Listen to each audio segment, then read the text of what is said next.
Every time I come here, it's powerful because I see new names, different names, people I've known for many, many years, and it never loses that.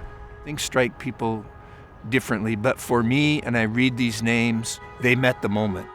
When I first became involved with this memorial project, I had a great appreciation for it, but I had no idea the impact. It has taken more than a decade for the California Firefighters Memorial to pass from a distant dream to the reality that we're about to unveil today. It carries the names of 855 men and women, 855 different stories, every one of them important to you, the firefighters, important to all of us as citizens of California. The single, driving force behind all of this, and so much for California firefighters in the last 40 years, was Dan Terry. I mean, it was his vision that saw not only the need, but the path to get this memorial actually built. And that's saying a lot. When I originally thought about this, and I thought, okay, it's a wonderful thing. And I went to the one in Colorado Springs that the International has. But I thought, there's all kinds of people that'll never go to Colorado Springs or never be able to. So we need to have a place for those members and those families to have their own memorial. I was kind of there on the ground floor. Later on, I was appointed to the site selection committee and went through that process. When we walked this very piece of ground, I remember thinking, boy, this would be a nice spot. Everybody said, well, you can't do that there. Well, we said, well, why can't we? It's a park, it's a public park, it's the home of the state capitol. Well, you just can't do that there. So we ended up literally having to pass a bill that says we could do it there. Probably in the mid-late 90s, you really become aware that they're going to build a firefighters memorial at the Capitol grounds, and the awareness really started with the license plates. There's zero public money involved in this. We, as a profession, got together and we did it, whether it be a license plate, there was people raising money for us all over the state, and so it's theirs too. When you're involved or have knowledge of a memorial from the very ground floor, that the history and the true meaning. Every time I come here, it's in your chest.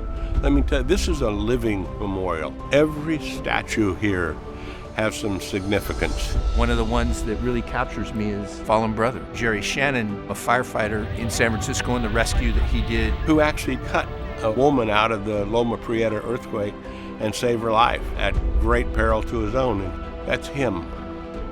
Members of the Sacramento Fire Department took the fallen brother statue off of the truck and assisted in setting it where it is today. That was handled by on-duty firefighters from this city. The other statues, every one has some significance. The California Fire Service is diverse. We have an African American advancing that line. We have a Latino advancing the line. We have a young man who actually was killed in a fire from Cal Fire. And we have one of the absolute first women fire chiefs in the state of California. So to honor all in our profession and to honor their loved ones who also give so much, it's now my distinct privilege to ask for the unveiling of Fallen Brother.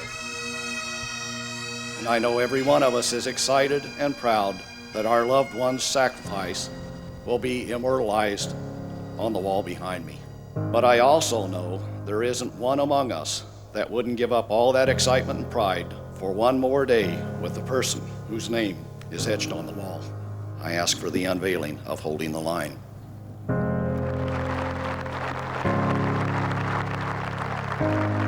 Huge amounts of people here, lots of TV. It was a big, big thing in Sacramento. And I think at that point is when I realized, wow, this is really something we can be proud of.